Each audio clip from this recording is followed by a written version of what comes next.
New Sales, Simplified by Mike Weinberg.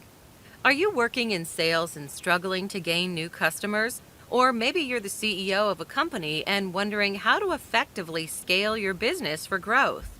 Mike Weinberg wrote New Sales Simplified as an easy-to-follow handbook for salespeople and businesses of all sizes wanting to increase their customer base. So get ready to learn how to excel at selling.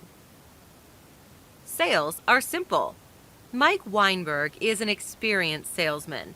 After he worked for Walmart for a couple of years, he got the opportunity to work for a small family-run plastics manufacturer in 1993. He was naively enthusiastic about leading the sales effort, and together with his colleague, he printed out maps of the U.S. that they dotted with color-coded pins, one for existing customers, one for potential customers, and one for additional prospects. Then Weinberg put together a sales plan based on his conversations with the plant manager and from looking at the sales reports and went out to attack the market. His company was small compared to its competitors and their prices were often higher, so Weinberg's job was tough. But that did not deter him from flying all across the U.S. and visiting every prospective and existing customer it made sense to see. In every conversation, he made his best effort to position his company as a partner that was easier to work with and more flexible. He would also ask plenty of questions and tour their facilities.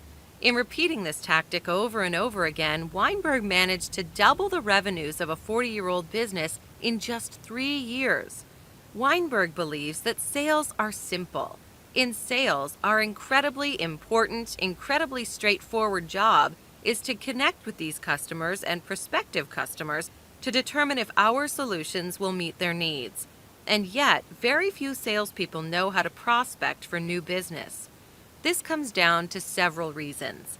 Veteran salespeople may have grown used to bygone times when it was sufficient to operate in reactive mode in order to reach sales targets. Some salespeople had been carried along with the company's success and never had to worry about creating new sales opportunities. Young salespeople nowadays have not been taught the skills of how to prospect for new business. Clearly, it is time for a simple approach on how to gain more customers and grow your business. The new sales driver. Following years of experience as salespeople, Weinberg eventually developed a simple and easy plan of action that salespeople can follow in order to grow their business, the new sales driver. Here are the 3 steps for gaining new customers as a salesperson. 1. Select targets. 2. Create and deploy weapons. 3. Plan and execute the attack. In order to succeed at sales, you will of course need to have a clear picture of the customers you are targeting. Then, to attack your new customers, you will need to employ certain weapons, such as your sales skills, in order to convince prospective customers. Finally, when you've come up with a list of prospective customers and you have prepared your weaponry, you need to get out there and actually approach people. It is easy to theorize about selling, but to actually make a difference, you will need to get out there and do the work. According to Weinberg, if an individual salesperson or a company's sales team is not successfully acquiring new business, the cause of the failure can be found in one of the 3 components of the new sales driver.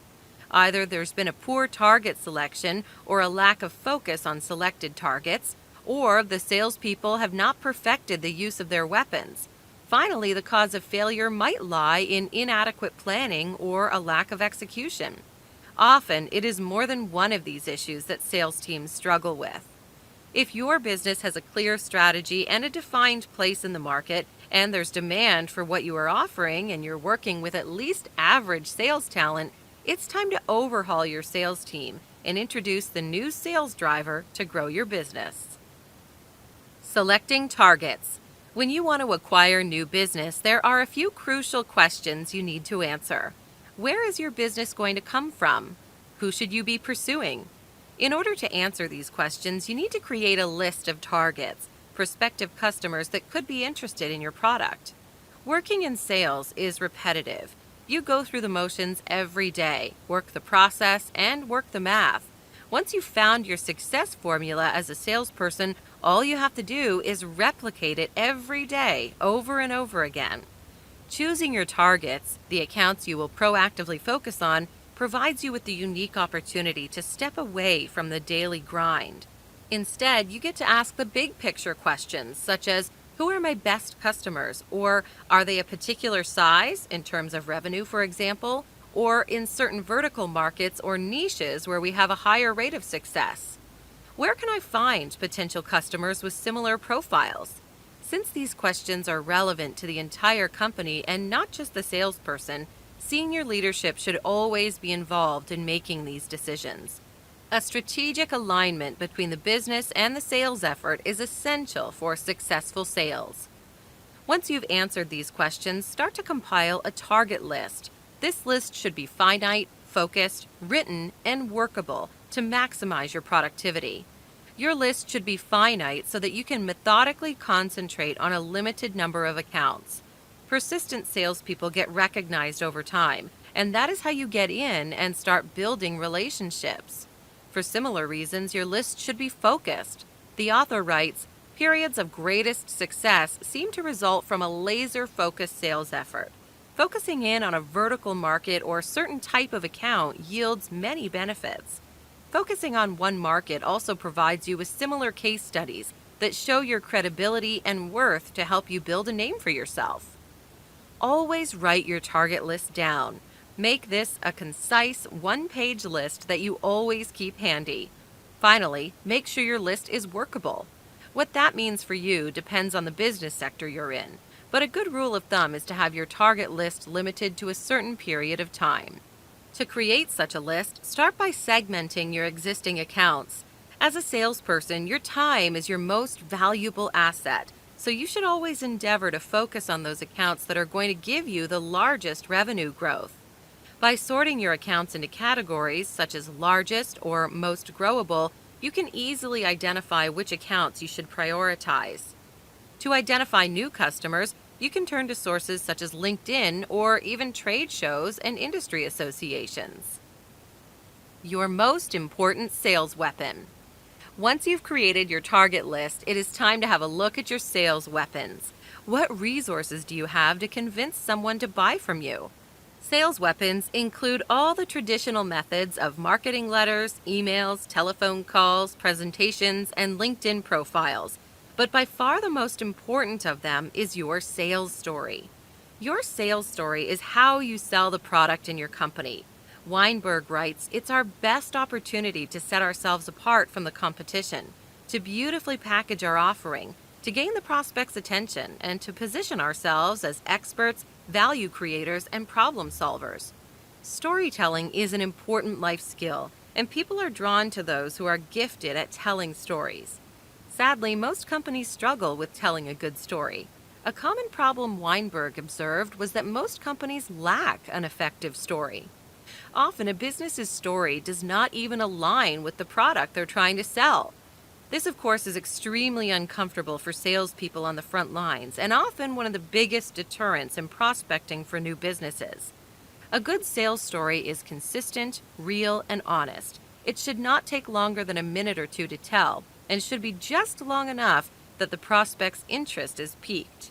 Most importantly, the sales story should never be about you, but about what you can do for the customer. Just think about it. Are you interested in someone who consistently only speaks about himself and how awesome he is? When you meet someone like that, do you pay attention to every single word they utter, or does your attention wander quickly? That is exactly how prospective customers feel when you talk too much about yourself.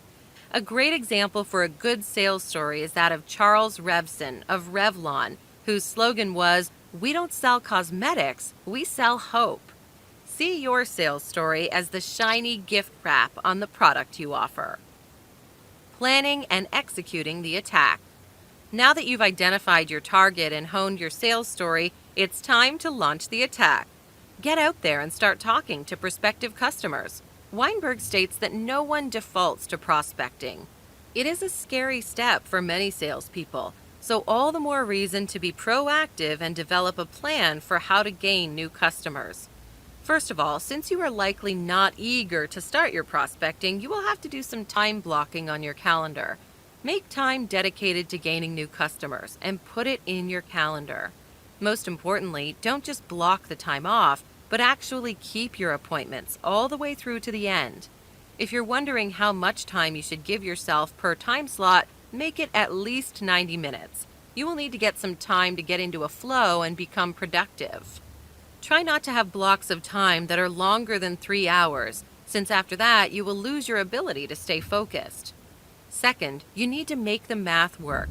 Let's be honest, sales is a numbers game, and as a salesperson, you get paid based on how much growth you generate. So collect the data, look at your sales, and track them back through the process of selling. That way, you can generate your own data sets and gain insights on what it takes to seal a deal. For example, you will probably realize that 1 in 3 proposals wins you a closed deal, or that 2/3 of your customers move from first meetings to the next stage. Having this data available to you allows you to tweak your sales process and to repeat successful strategies. In order to do all this, write a personal annual business plan. By putting your goals in writing, you will have an easier time staying on track for success. In your business plan, you should include 5 key components. 1.